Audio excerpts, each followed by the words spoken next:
Hello and welcome to the Europeans podcast, the show that feeds you weekly doses of sweet and sour European treats, all via your ear canals. Delicious. We're coming to you, as usual, using the power of the interweb from Amsterdam and Paris. How is life over there in Paris, Katy? It's very, very beautiful and sunny. However, everyone in my life has COVID again right now. Feels like it's everywhere.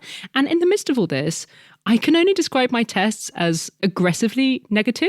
So the little line where the telltale red COVID line is supposed to be, it's more white than the background. It's like a tan line. What does it mean, Dominic? That's really strange if you got like anti-COVID or something. Got some kind of new medical condition. If you'd like to study me, get in touch. hello@europeanspodcast.com. Mine is definitely not like a tan line. Mine is definitely very much like a red positive line. Again. Oh dear, he's got it again. How is it this time? It's worse than the other times, actually, but I'm doing okay, fortunately. Well, I'm glad to hear that. What have we got coming up on the show this week? Well, it probably won't have passed many of you by that. Almost exactly 2 weeks ago, Ukraine was granted candidate status by the EU, along with neighbouring country Moldova.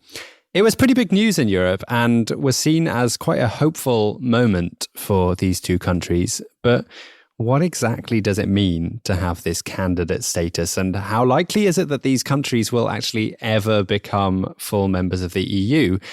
We're going to be speaking to someone later on in the show who has thought a lot about these questions and about the arguments for and against further EU integration more broadly. Dr. Ilke Toygür will be joining us later to talk about the possible growth of the EU. But first, it's time for... Bad Week. Who has had a good week, Dominic? Well, it's arguably been a good week for the 50,000 or so residents of Venice after the city council approved a plan to charge day trippers a fee for entering the city in a bid to curb the number of tourists. Oh, it's good to see over-tourism correspondent Dominic Kramer back on the show. Yep, I'm back, and I don't hate tourists. I am sometimes a tourist myself. But yes, I live in Amsterdam, another city that has a bit of an over-tourism problem. But things are particularly bad in Venice, as we've discussed before on this show. It has become particularly difficult and unpleasant to reside in for the people who call it their home. It's not only the general busyness and the mess that's left behind by tens of thousands of daily visitors, but also the fact that most of the city increasingly caters only for the tourists, making the cost of living as a resident extraordinarily high. And by now, most businesses only think about the tourists they serve, not the locals. And you can understand why businesses would make that calculation, because during peak season, tourists outnumber residents 2-1. Wow. Of course, like most other places in the world, Venice had a period of time when there was relative quiet due to the C word, but numbers have since exploded. Apparently, 158,000 visitors went to Venice on Easter Sunday, so that's more like a 3-1 ratio with the residents, which is quite extreme. And I think not so nice for the tourists who are visiting either. Yeah, as somebody that recently stood in a massive, massive crowd of like 100,000 people at Glastonbury Festival, I was really not prepared for just being in this massive a crowd post-COVID. And it's not actually that fun always as a member. So it does sound like something needs to be done in Venice. They are charging this fee. Like, how much is it? How's this going to work? Well, from the 16th of January 2023, day trippers will have to pay between 3 and 10 euros to visit the city. The price you will pay depends on the season you're visiting in and how many visitors have booked already. Okay. It's meant to work as a disincentive for visitors when the city is already going to be busy, because the day pass will get more expensive as more tickets are sold on particular days. Okay, that sounds like quite a good way of doing it, like changing the price. I've got a few questions. Journalist Katy is here. Go for it. Will there be a limit on the number of total tickets sold? Like, is it possible for them to sell out of places to visit Venice on a particular day? No, the city authorities were very clear in saying that Venice will remain open. Under this scheme, there will not be a point in which these tickets sell out. They will just get more expensive based on the demand, up to 10 euros a day. Mm-hmm. And they hope that that will be enough to dissuade some people from coming to the city. And does everybody have to pay this tax? No, there are actually quite a few exemptions. Naturally, local residents, their family members, but also residents from the surrounding Veneto region. Children under 6 can enter for free, people coming from work also, and property owners, even if you own your property as a holiday home. Also, disabled people can enter for free. Oh, and people staying the night in Venice don't have to pay the tax. If you're staying in a hotel or rental apartment, you will be paying a lodging tax already, so you don't have to pay the daily fee on top. And that brings me to an interesting fact I discovered when reading about this tax. Apparently, 80% of tourists in Venice currently only come for the day. And yet day tourists provide a fraction of the revenue for the city compared to the overnighters. So the idea is that this scheme will do something to change that balance. But how does it get policed? Do you have to show some sort of proof that you've paid for this tax? Yeah, just like with everything else these days, you'll get a QR code once you've bought your day pass. And if you arrive at the train station, you will have to show that at the turnstiles. But there'll also be a team of spot checkers who randomly approach tourists asking to see their QR codes.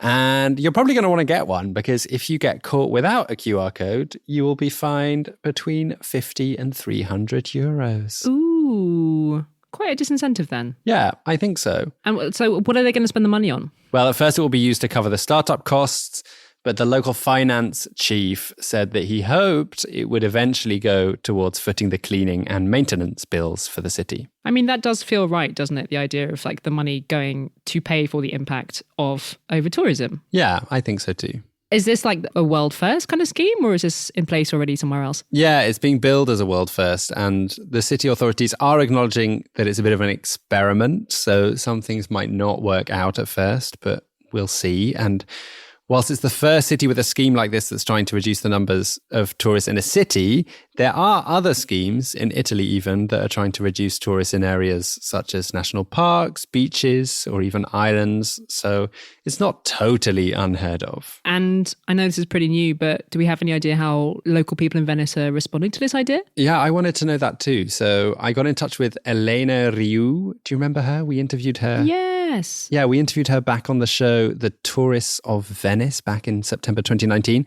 And I asked Elena what she thought about this policy. And I have to say she's pretty skeptical that it's going to make any difference, or even that it's going to be able to function. She predicted that the policy might fall foul of some laws around freedom of movement and travel.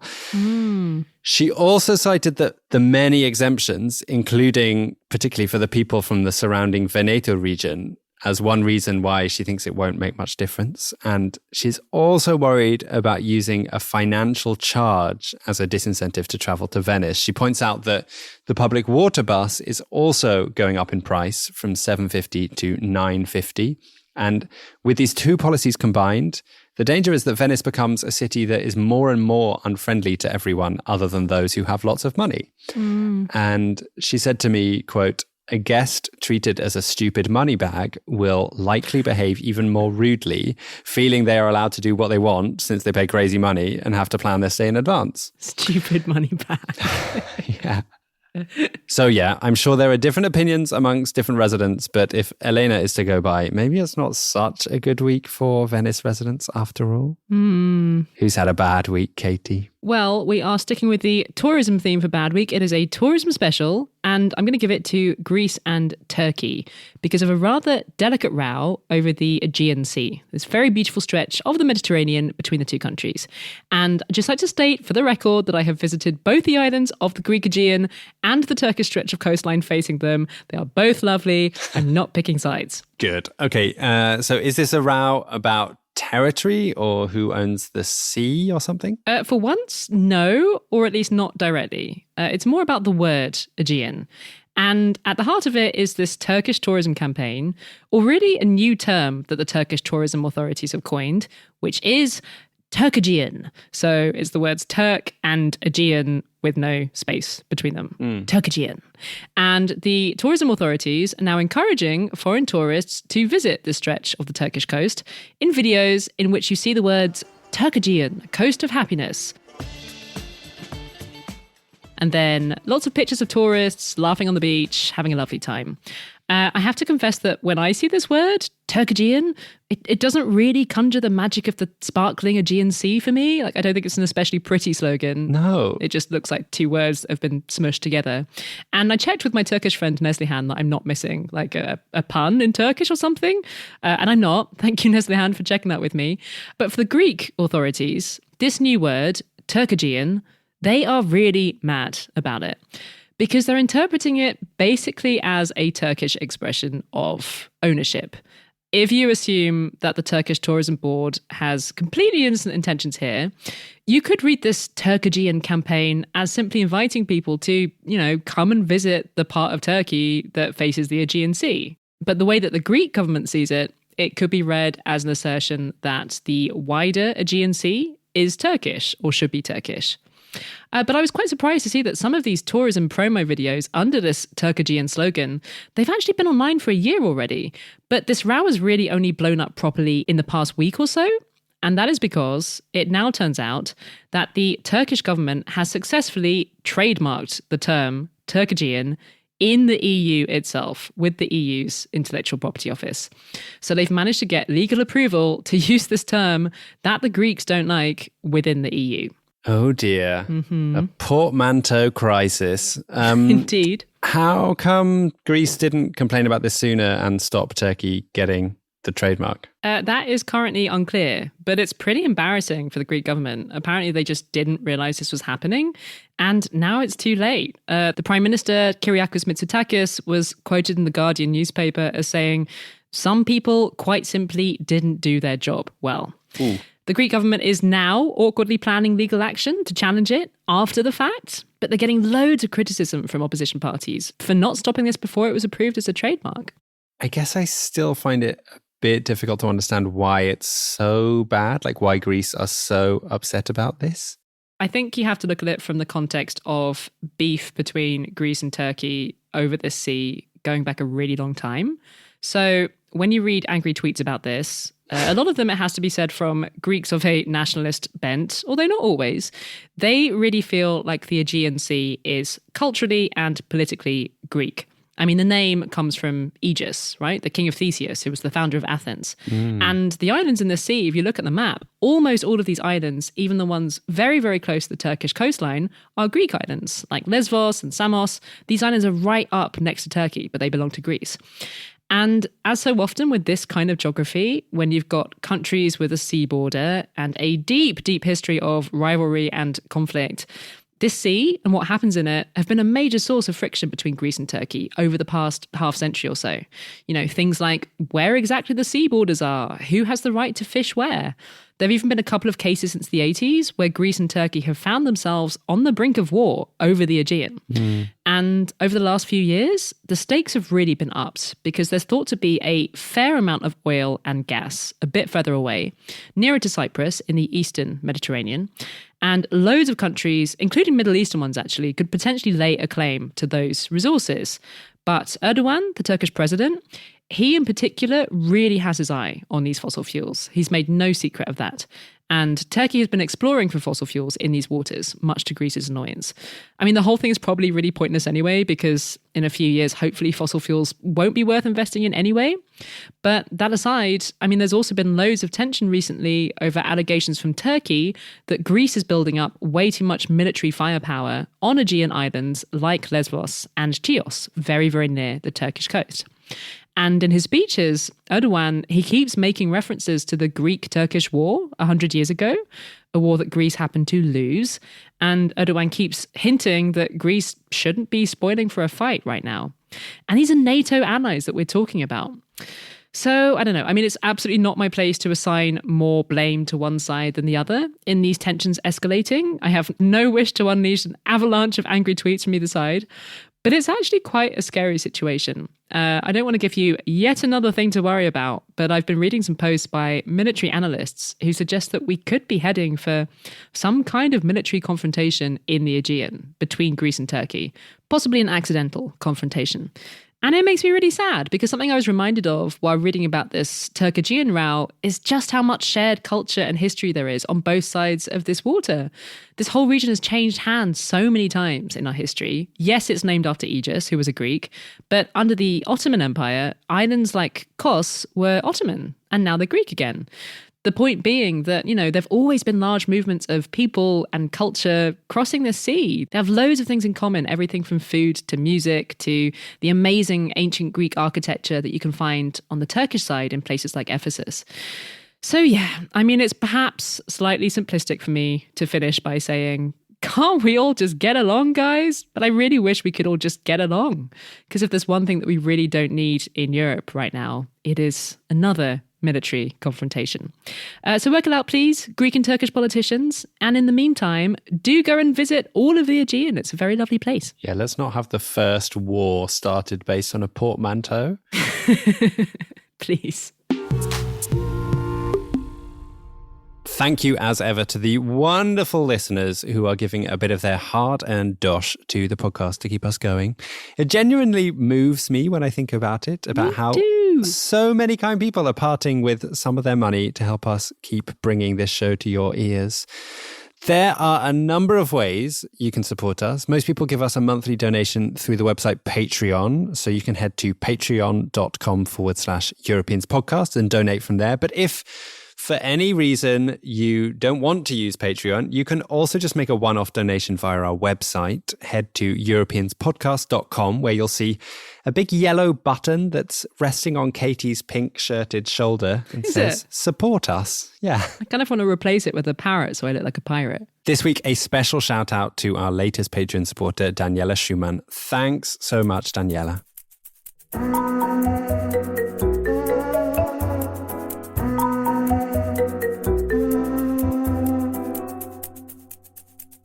You will no doubt have seen the news a couple of weeks back that 2 countries in Eastern Europe have officially become candidates to join the EU. Big congrats go to Ukraine and Moldova. From all of us at this podcast, I'm sure this is the message they were waiting for. But this is a really big moment. It's the biggest step towards growing bigger that the EU has taken in years. And for Ukraine, of course, a country at war, it's a really symbolic moment. There were lots of calls for Ukraine to be granted EU membership in solidarity after the Russian invasion in February. And I guess you could say that this represents a massive screw you to Vladimir Putin, who, after all, supposedly invaded because he didn't want Ukraine to align itself with the West. Now, neither Ukraine nor Moldova is going to join the EU overnight. That much is clear. It could take years of reforms before the EU is satisfied that these countries meet its checklist in terms of how strong and democratic their institutions are, whether the economy is strong enough to be incorporated into the single market without some kind of catastrophe, and all of the EU's existing laws need to get incorporated into national law. So there's a lot to do. But we wanted to zoom out a bit this week and take a look at a bigger question. Is a bigger EU a better EU? Ilke Toygür is a Turkish political scientist. She teaches the geopolitics of Europe at the Universidad Carlos III in Madrid, and she's a fellow at the SWP Research Institute in Berlin. She is a longtime scholar of the very messy process of European integration, and she's someone who ultimately thinks that growing the EU is a good idea. We will be asking her why. We called her up where she's currently staying, funnily enough, on Turkey's Aegean coast.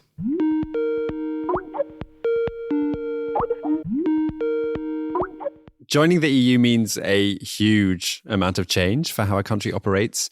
But what about having candidate status? Is there anything that's going to change already in the relationship between the EU and these 2 new candidates, Moldova and Ukraine, even if it might be years before they actually join?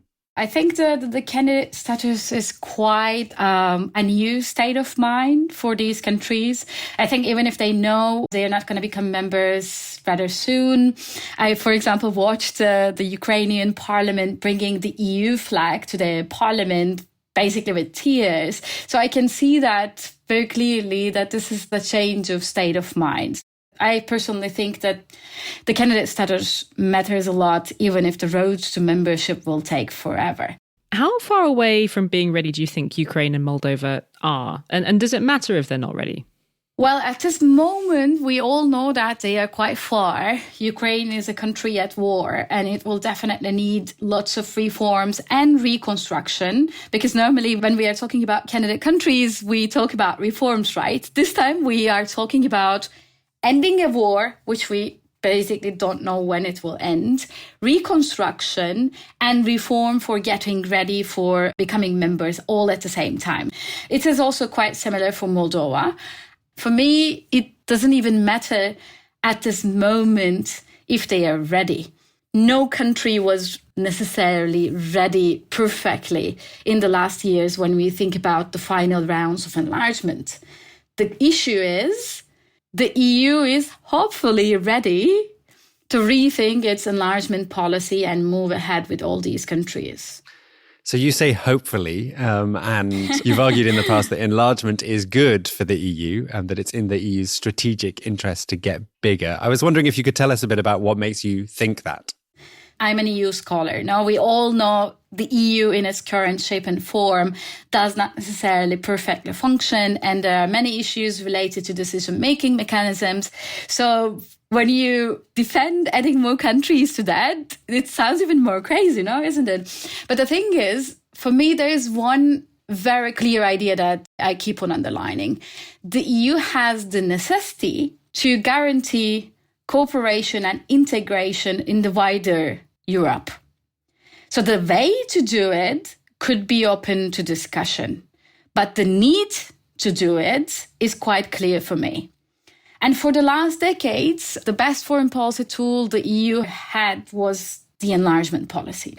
The EU transformed so many countries in the continent, closed ranks, created a very big internal market, and both deepened and also enlarged the integration process. So I see this as a very successful example of increasing cooperation and integration in the continent. You mentioned this idea that no country has ever really been ready to join the EU when it joined.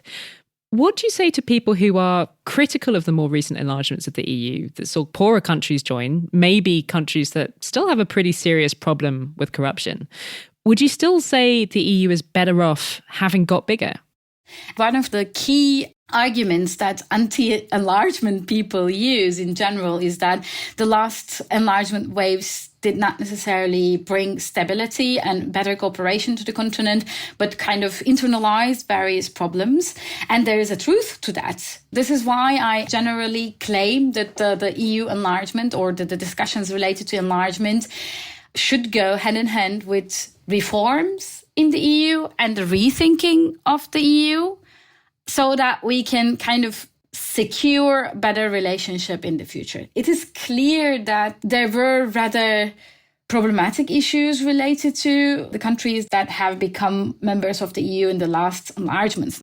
I don't want to do naming and shaming, but we are in trouble with Hungary and Poland at the same time. We have issues with Bulgaria. But I say to the people that kind of criticize the idea of further enlargement, they are right. We need to rethink the entire EU and its future when we are talking about EU enlargement or the possibility of EU enlargement.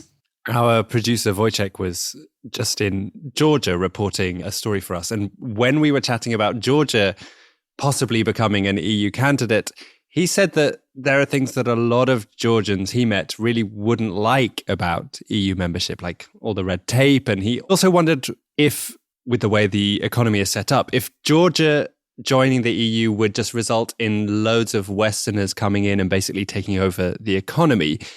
Do you have any of those concerns yourself about the way that enlargement could potentially adversely affect potential future members? This is definitely an important concern. But the issue is, right now we have a scenario where we have some countries, they keep on expressing that they want to continue with their accession processes, and the EU is the actor that doesn't let them go. For me, it would be way more fair to advance in their processes, then see if EU membership is the best place they would like to be. This is a question even for the current member states. The current member states that have become in the 20th century and also in the early 21st century may want to reconsider their membership status, and maybe they would like to change towards an outer layer that does not necessarily oblige them to fulfill all the requirements that a membership status gives them. The clever thing to do, in my opinion, is also, in the meantime, create this outer circle. Then the EU will have the capacity to have this honest conversation with these candidate countries, potential candidate countries, and see if in the 21st century they would like to be in inner or outer circles. It is more honest than keeping countries at the gates for years and years without knowing where they are going, while also hampering fruitful collaboration with them. That is an idea that some people have been talking about quite recently. Most prominently, French President Emmanuel Macron has floated this idea of some kind of parallel European community for EU neighbour states that aren't actually EU members. Is that the kind of thing you're thinking about? Actually, since this has come from Emmanuel Macron, this was perceived rather skeptic, because we know he was quite against enlargement for years. But the idea of complementary institutional arrangements, the idea of building outer circles to the European Union, the idea of looking for complementary or alternative ways for guarantee cooperation and integration is quite convincing for me. 21st century is going to be a tough one for everyone. So if the European Union would like to guarantee cooperation, integration, and even this claim to be a geopolitical player in the region and the world, they all start with getting its act together in the continental level. Both Dominic and I were teenagers in the UK around the time of the last two enlargements, when the EU grew eastwards by quite a lot, adding countries like Poland and Hungary and Romania, just to name a few. And I remember it as a really horrible time, actually, of anti-immigrant sentiment. There were all of these accusations of Eastern Europeans coming in and stealing jobs. And you can even argue that this anti-immigrant sentiment was something that contributed to Brexit. I was wondering if you think there have been lessons learned from these previous enlargements. Do you think the EU has worked out ways to get bigger in a way that causes less friction? We haven't discussed enlargement for the last years. Now it's like people were like, shh, don't even mention it. Don't even mention the candidate countries. So I think these are all very valid concerns, and it's understandable that further enlargement requires PR in some member states. But I think one of the most important things related to this Ukrainian example is that enlargement is not about being ready or not, opening chapters and closing, being in this forever, never-ending long process of legal documents.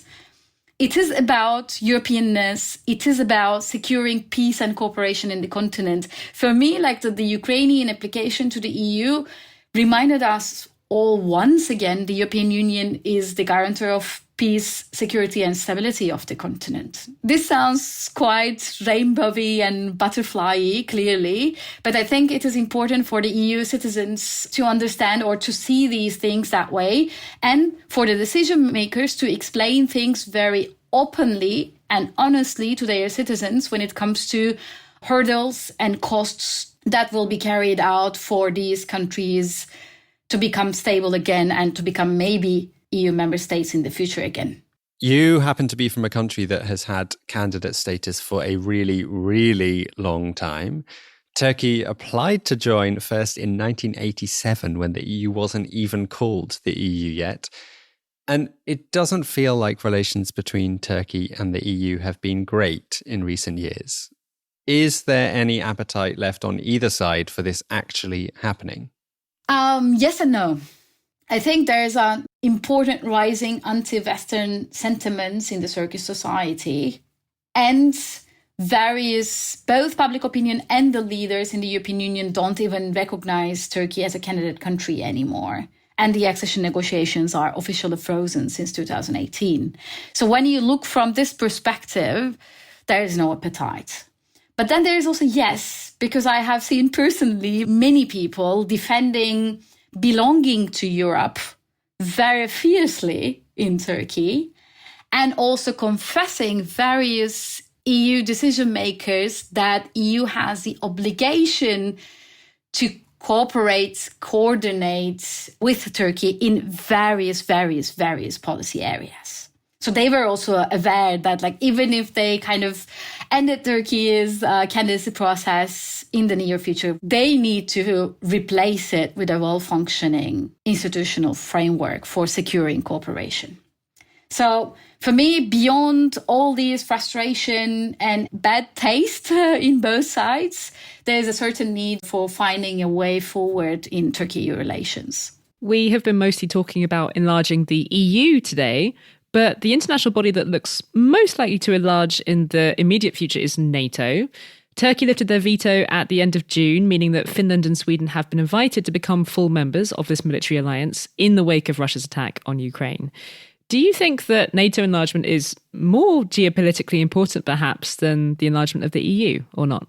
For me, this is comparing apples and oranges a bit. For me, they are two very different supranational organizations, and they both have a very different meaning. And I personally care about not only the EU, but also all the other continental institutional arrangements for one simple reason: what might happen in 2024 elections in the US.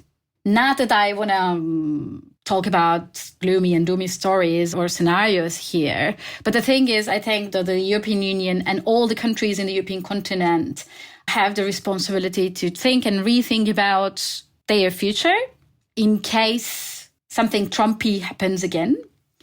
So for me, I think they are different organizations and they both have different roles in the world, and the EU and how it enlarges and how it guarantees cooperation in its continents are equally important to redefining NATO's role and NATO enlargement.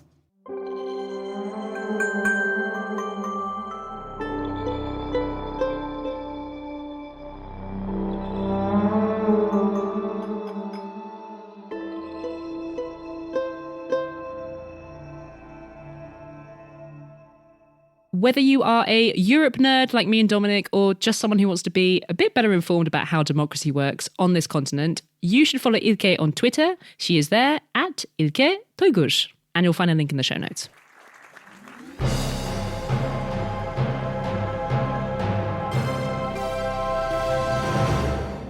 What have you been enjoying this week? This week I finally started watching the new series of the Danish political drama Borgen on Netflix. I can't wait to hear your thoughts about this. I haven't started it yet. Is it good? Is it good? Well, I've only watched the first episode so far, but from the first episode anyway, I'm not disappointed. I like how it's evolved since Birgitte Nyborg last Grey Star screens back in 2013. Obviously, the world is quite a different place 9 years on, and the show is reflecting that in the storylines that are being told and the way the characters interact with each other. Birgitte has some pretty difficult political maneuvering to do in the first episode already that feels, frankly, quite terrifyingly realistic, except for the fact that in real life, I'm sure nobody's as good as the politicking as she is. The series, weirdly, is not officially called Borgen Season 4, but called Borgen, Power and Glory. Yeah, it looked like a kind of spin-off, but is it not? Well, I don't really know why they went for that sensational sounding, spin-off sounding title, but maybe it'll make sense eventually. And anyway, I'll take it. The Borgen team can't do much wrong in my eyes. So go and watch it and go back to the beginning of Season 1 if you haven't started yet. And if you haven't, I really envy you. This is going to sound terrible, but I was kind of hoping to get a light case of COVID this week so that I could watch it all from the beginning. But I haven't. I am stubbornly negative, which I'm very grateful for, obviously. Serves you right. What have you been enjoying, Katy? I'd like to suggest something for our younger listeners this week, and that is a children's book called She Rides Like the Wind. And it's the story of Alfonsina Strada. Do you know who she was? No. She was the first woman to participate in the Giro d'Italia cycling race in 1924. And I think she's still the only woman to have ridden in that race. And because it was 1924, it wasn't exactly a great time to be a woman in what was then an extremely male sport. The newspapers called her the devil in the dress. And she had to really, really fight for her right to do what she loved. She grew up really poor. She taught herself to ride a bike. And it's just the story of a woman who wouldn't let anything get in her way, which is a great story for a kid's book, regardless of their gender.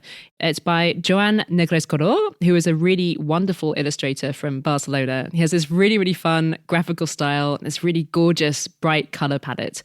And it's the perfect book for the child in your life. I picked it up and started reading it around some friends' house the other day. They've been bought it as a gift for their new baby, which is the perfect opportunity to say congratulations to my friends Anna and Michelle. I know Michelle listens to this show sometimes.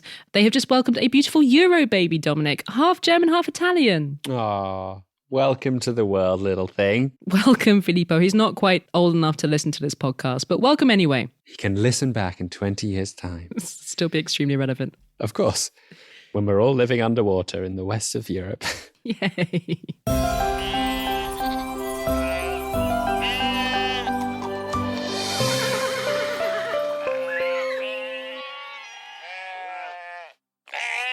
I received some really excellent suggestions for happy ending stories this week from our Patreon supporters on the Facebook group. Thank you all. For example, London celebrated its 50th Pride last weekend. Woohoo. The EU renewed free roaming access across the EU for another 10 years. Nice. And there was a really wonderful story about bees in Italy helping the Carabinieri police fight pollution.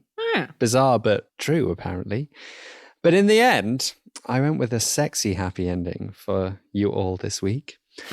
Go on. Do you know what the sexiest thing in the whole of Europe is? Throwing away your rubbish in a rubbish bin. Okay. That's what everyone says. Well, that's if you live in the Swedish city of Malmö anyway, because this city has installed a few new talking bins. And when I say talking, I kind of mean moaning and groaning sexily. They respond when you insert a piece of rubbish in them. And I think it's probably easiest if I just play you a clip of the bin groaning after receiving some rubbish. Oh, precis där, ja. That's gross. Mer.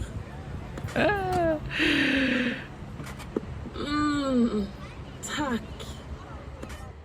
If your Swedish isn't up to scratch, then the bin is saying things like, more, and come back quickly and do that again. And my favorite, ooh, right there, yes. Is this like strictly necessary? I mean, couldn't it have been like a sort of Cookie Monster style, like me hungry kind of thing? Did they have to go with something so sleazy? Oh, it's not a bad idea, actually, the Cookie Monster. You should go and work for the Malmo Roads Department. Maybe I should. Make it family friendly. Clearly, it's just an attention-grabbing gimmick from the city authorities, but I quite like it. And Marie Persson, who's the section chief at the Malmo Roads Department, said to the Sydsvenskan newspaper that the sexy texts are there to get more people to talk about the dirtiest thing that exists, littering. And to be fair, it does sound like it makes clearing up the litter a little bit more fun. That's it for this week. Before we go, I am putting together a little European summer reading list for our final episode of the summer, the week after next. So if you've read anything good recently, buy a European writer or set somewhere in Europe, tell me and I will add it to the list. You can tweet at us at EuropeansPod, DM us on Instagram, EuropeansPodcast, or send us a good old-fashioned email, hello@europeanspodcast.com. Thanks to our producers, my co-host Katy Lee and Wojciech Oleksiak, who worked on this episode. Kat Slazo is the other producer on this team, working on some longer-term projects. We are members of the Are We Europe audio family. Head to areweeurope.eu/audio-family to hear more of their audio offerings. See you next week, everyone. Gule gule. Bye.